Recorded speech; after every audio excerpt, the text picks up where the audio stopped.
hermanos, en esta hora damos gracias al Señor que estamos aquí para adorar el nombre del Señor. Voy a pedirle en esta hora que abra su Biblia en la segunda carta del apóstol Pablo a Timoteo, capítulo 1, versículo 6. Vamos a estar dándole lectura a este versículo de la Escritura. Segunda de Timoteo, capítulo 1, versículo 6.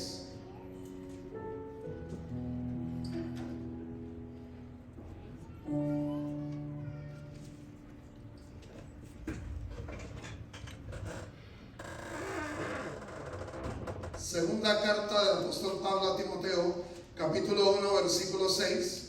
Si usted ya lo tiene, dice la palabra del Señor de la siguiente manera: por lo cual te aconsejo que avives el fuego del don de Dios que está en ti por la imposición de mis manos.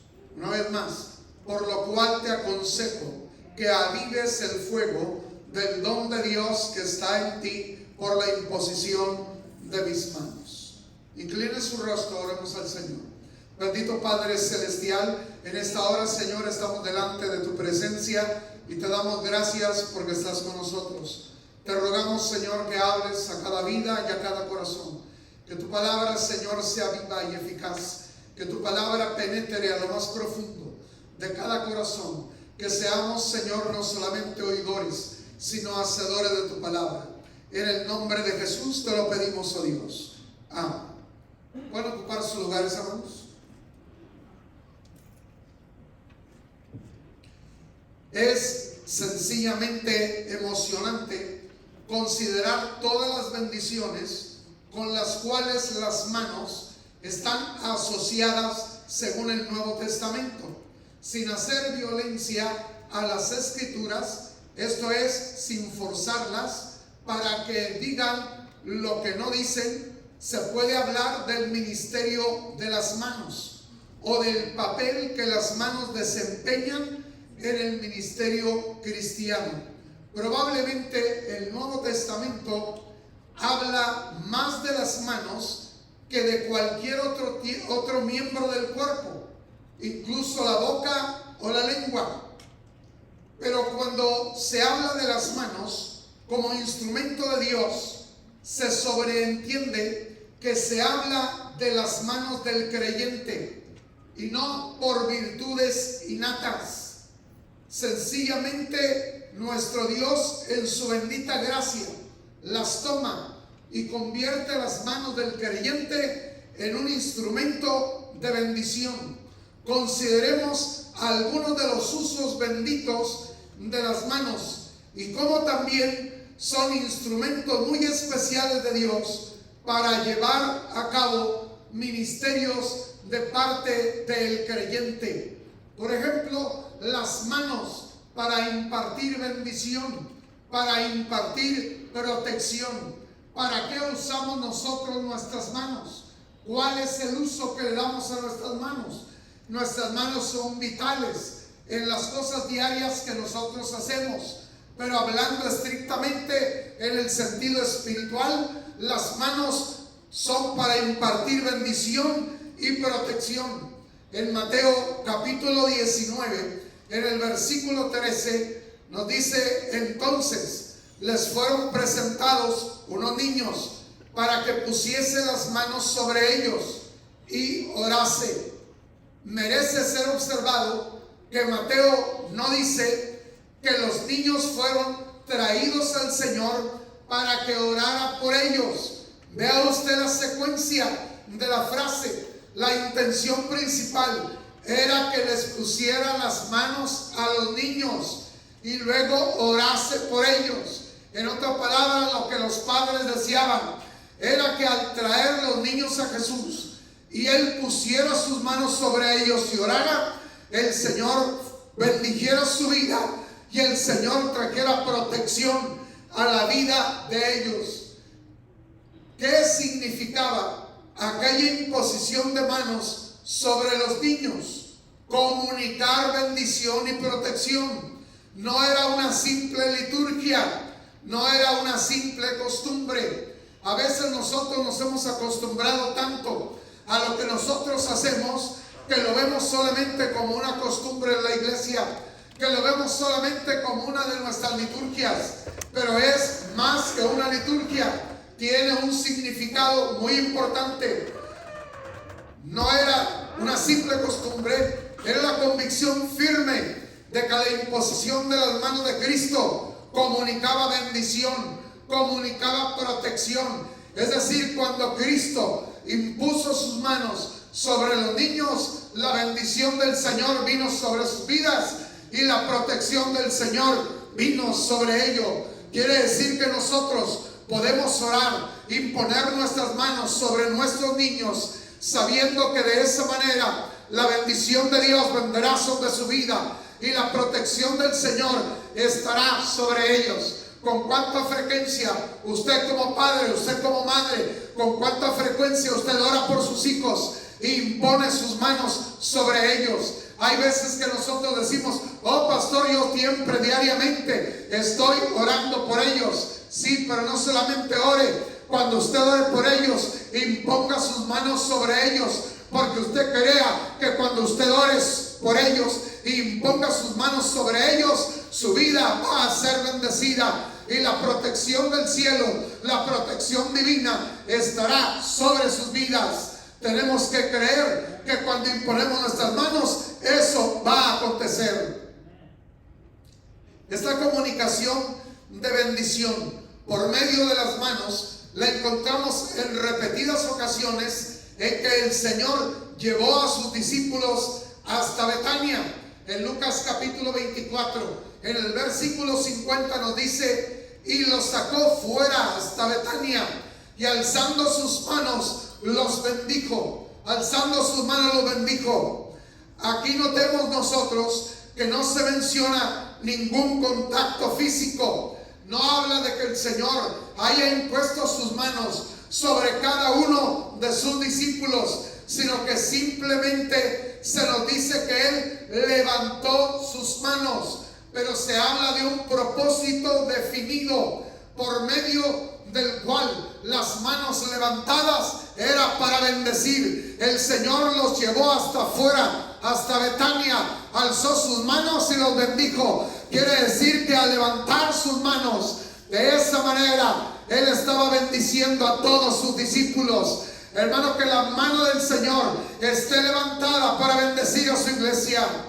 Así también nosotros, los ministros, principalmente los pastores, cuando despedimos el servicio, a veces no podemos tocar personalmente a todas las personas para bendecirlas antes de salir del templo, pero sí podemos levantar nuestras manos para bendecir a la congregación, para bendecir al pueblo. Hermano, las manos levantadas cuando estamos orando, especialmente el pastor, es para bendecir su vida, es para bendecir la vida de cada uno de ustedes. De manera que cuando hagamos eso, usted crea que no es solamente una costumbre de hacerlo, que al hacerlo la bendición de Dios vendrá sobre la vida suya.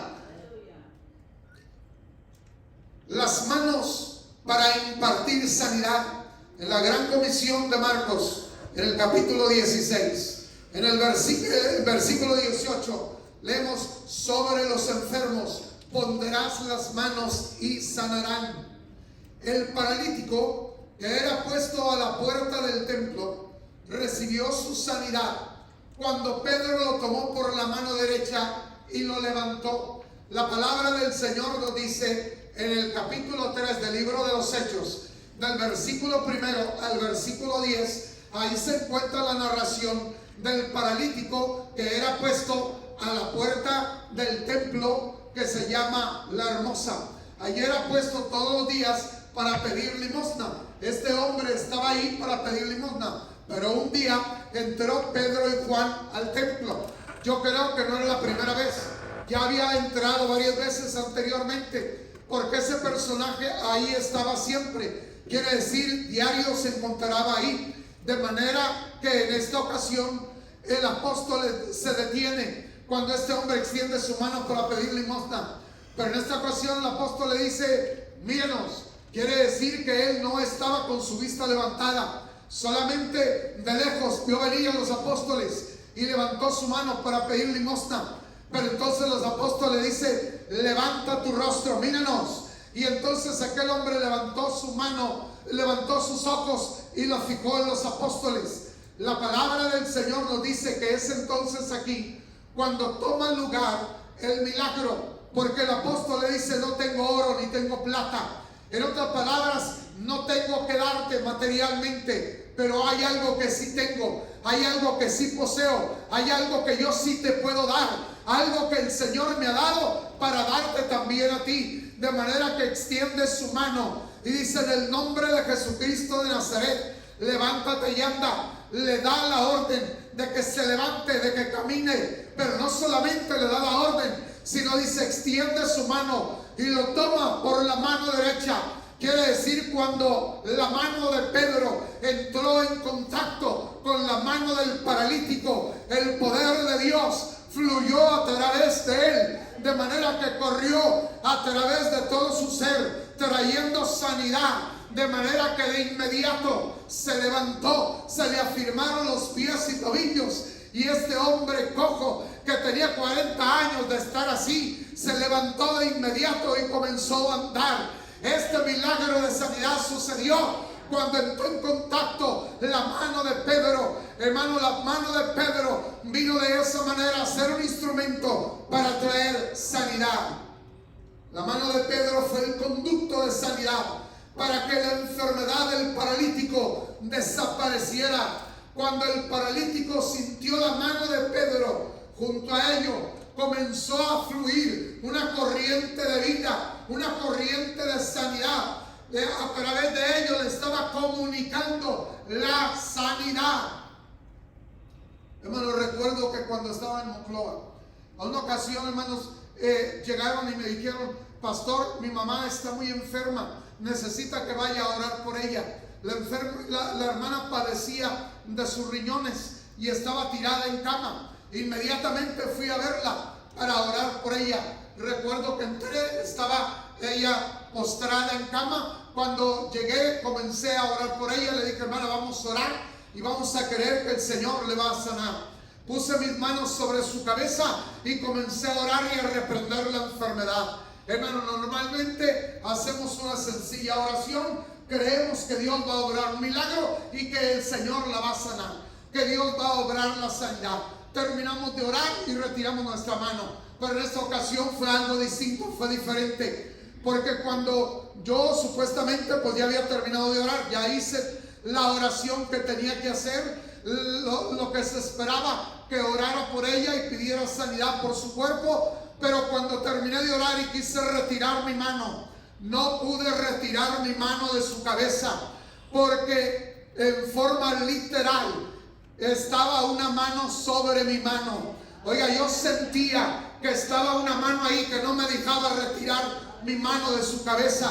Y como yo no podía retirar mi mano, de inmediato yo me di cuenta, esa no es otra sino la mano de Cristo que estaba sobre mi mano. Oiga, comencé a continuar orando, seguí pidiéndole al Señor. No podía quitar mi mano, pues tampoco podía dejar de orar. Entonces continué orando. De pronto, en un momento determinado, oiga, aquella hermana pega un grito y dice: ya.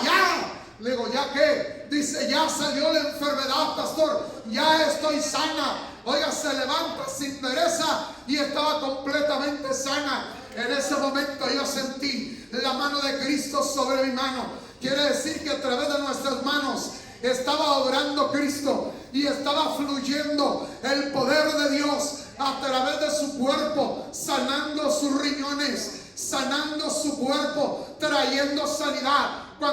Cuando oramos e imponemos nuestras manos, no es solamente la forma rutinaria de hacerlo, no es la forma litúrgica solamente de hacerlo. Lo hacemos creyendo que al hacerlo va Dios a sanar al enfermo. El Señor va a sanar al que está enfermo. Solo créalo que Dios va a sanarlo.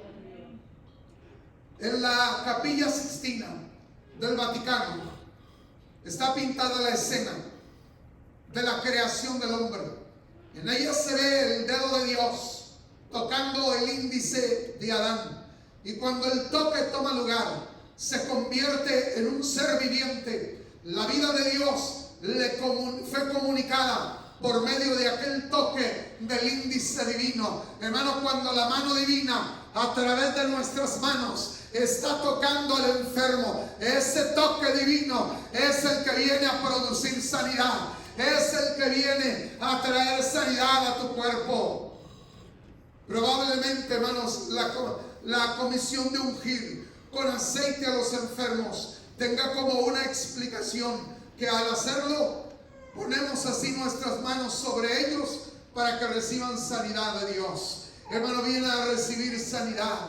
Las manos como un instrumento para restaurar al lastimado. Por lo menos hay dos casos donde podemos citar del Nuevo Testamento. Uno de ellos, cuando Cristo estaba siendo arrestado. La palabra del Señor dice que era en la noche. Él estaba en el huerto del Getsemaní.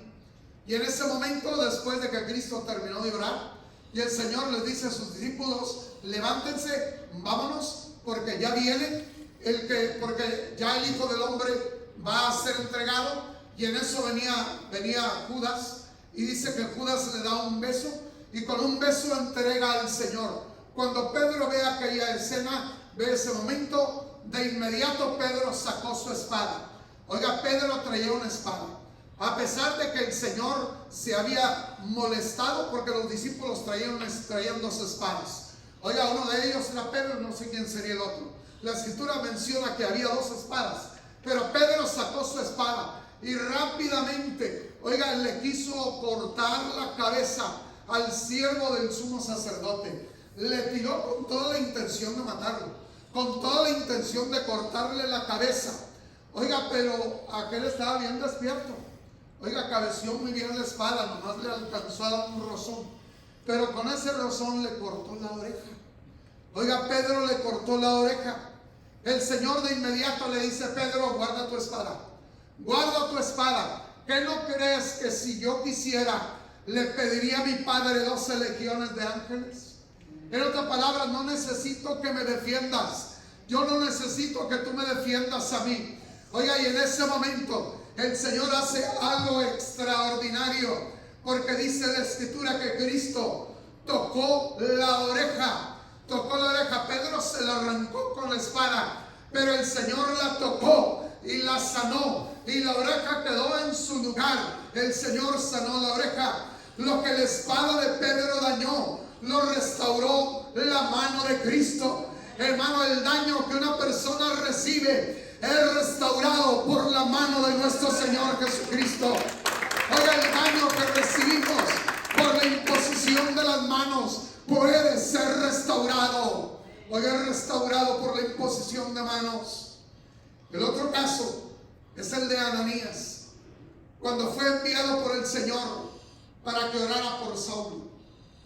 Saulo, respirando amenazas y muerte, llegó a Damasco. Pero antes de llegar a Damasco, el Señor lo derriba de su cabalgadura y habla con él y lo deja ciego. Entró sin ver, entró llevado de la mano y se hospedó en una casa. Y el Señor le dice a Ananías: ve a orar por Saulo, ve a orar por Saulo. Nos dice el libro de los Hechos que Ananías llegó a la casa donde estaba Saulo y le impuso las manos a Pablo. Y dice la escritura: al momento le cayeron de los ojos como escamas y recibió al instante la vista. Las escamas que cegaban los ojos de Saulo cayeron cuando las manos de Ananías tocaron su cuerpo. Ningún bisturí, ningún instrumento quirúrgico puede hacer lo que el toque de las manos de Ananías hizo sobre Saulo. Hermano, porque ahí interviene el poder de Dios. Es decir, somos un canal de bendición. De manera que nuestras manos están para bendecir. Nunca uses tus manos para herir, porque nuestras manos no están para herir ni para destruir. Están para bendecir, están para sanar, están para traer sanidad a aquel que está sufriendo. Las manos son para comunicar el Espíritu Santo. En Hechos nos dice, en Hechos capítulo 8, verso 17, que entonces les imponían las manos y recibían el Espíritu Santo. Pero por la predicación de Felipe, los samaritanos creyeron en el Señor Jesucristo. Pero por la imposición de las manos de Pedro y de Juan, recibieron el Espíritu Santo. No solo recibieron la salvación, sino que ahora recibieron el Espíritu Santo.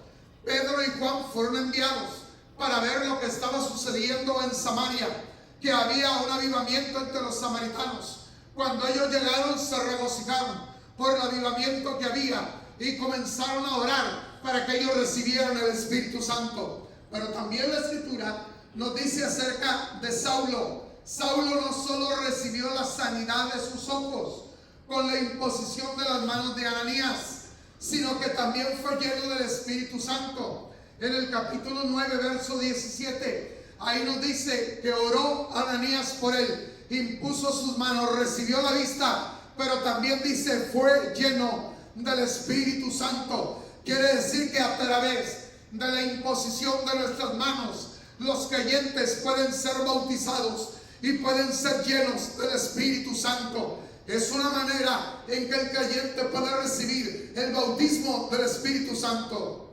Es muy probable que a eso se refiera Pablo cuando le escribe a Timoteo. En 1 de Timoteo capítulo 4, verso 14, le dice: no descuides el don que hay en ti, que te fue dado mediante profecía, con la imposición de las manos del presbiterio.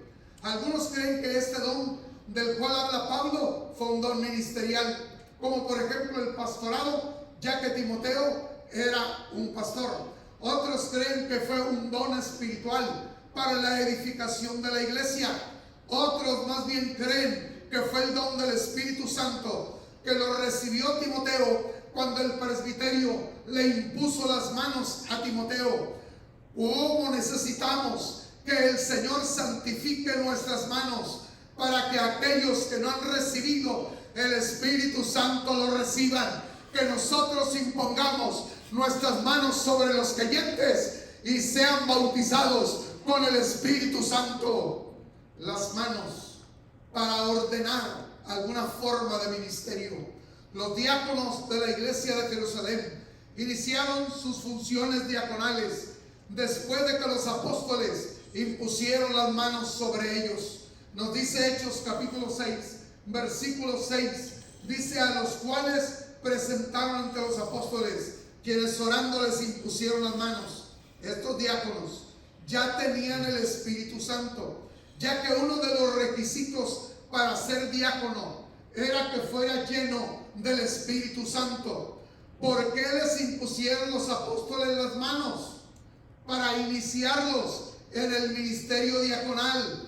Nadie debe de empezar algún tipo de ministerio sin que los siervos de Dios le impongan las manos como un acto de ordenación. Hermano, por eso es común que cuando investimos a alguien para que desempeñe determinada función en la iglesia, se ore por él, se le imponga las manos, porque de esta manera le estamos ordenando para servir en el ministerio, para servir en la iglesia.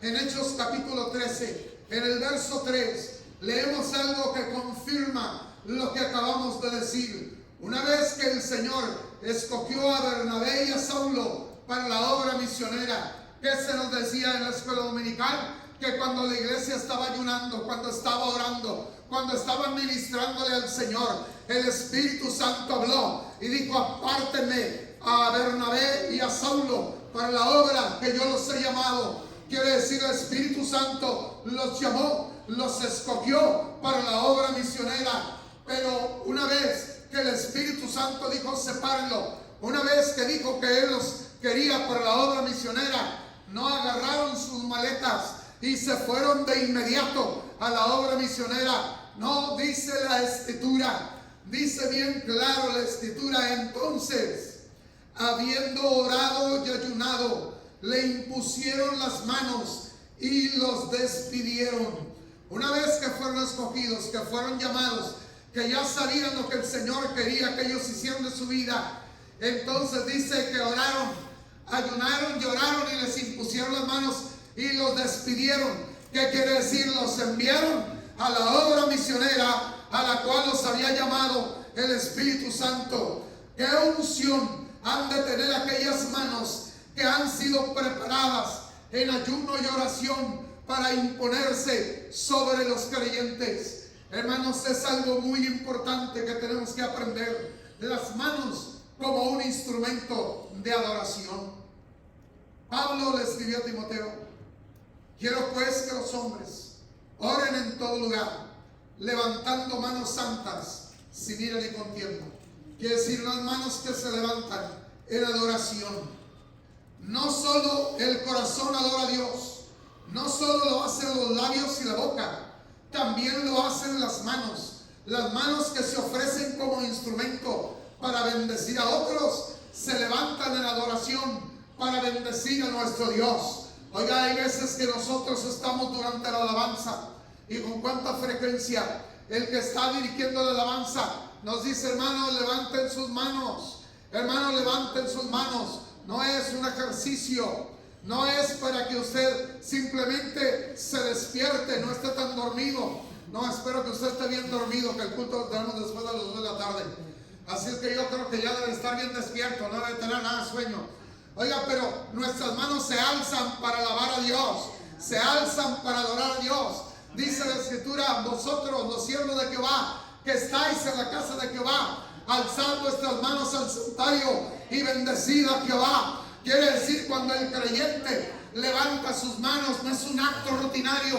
Cuando el creyente levanta sus manos, no es para hacer ejercicio, no, levanta sus manos hacia el trono de Dios, levanta sus manos para bendecir a Dios, para adorar al Señor. Oiga, porque con nuestra boca, nuestra lengua, nuestro corazón adoramos a Dios, y también con nuestras manos levantadas, le estamos adorando a nuestro Dios. ¿Cuántos les da vergüenza de levantar su mano? Oiga, a veces se levantan su mano, hermano, y apenas lo levanta su mano. No, levante su mano. Oiga, levanta su mano. ¿A quién le da vergüenza cuando el equipo favorito mete un gol? Oiga, no, allá están brincando. Oiga, ni siquiera le dice nadie nada. Oiga, parece que tienen un resorte debajo de donde están sentados. Oiga, porque saltan disparados con las manos arriba, y grite y brincando y dando vueltas. ¿A la casa del Señor? Oiga, no, en la casa del Señor no quiere levantar las manos, no quiere alabar a Dios. Oiga, eso es pasajero. A los 5 minutos el equipo contrario ya les metió 2 goles. Y oiga, en lugar de brincar, ya está enojado. Oiga, ya está arremetiendo contra todo el mundo, con los jugadores, con el árbitro y con no sé quién más. Oiga, pero para adorar al Señor, hermanos, si algo permanece, es el gozo del Señor.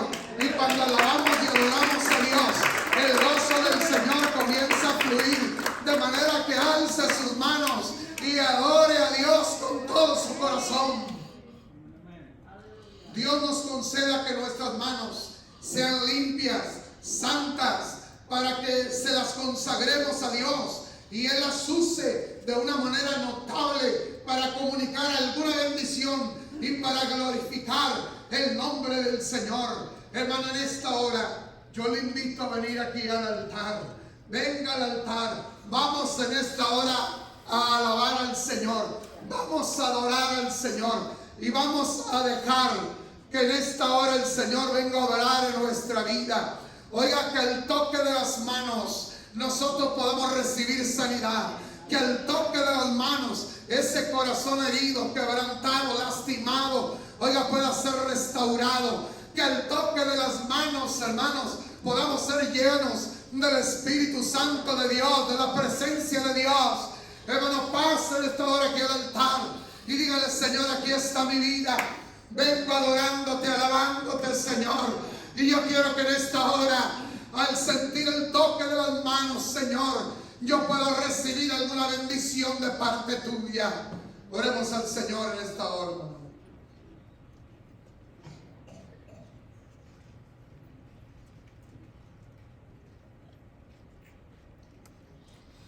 Levante sus manos. Levante sus manos y adore al Señor. Es el momento de adorar. Adora al Señor con sus manos en alto. Derrame su corazón delante del Señor. Dígale: aquí estoy con mis cargas, con mis necesidades, con mis problemas, con mis enfermedades. Señor, pero yo quiero en esta hora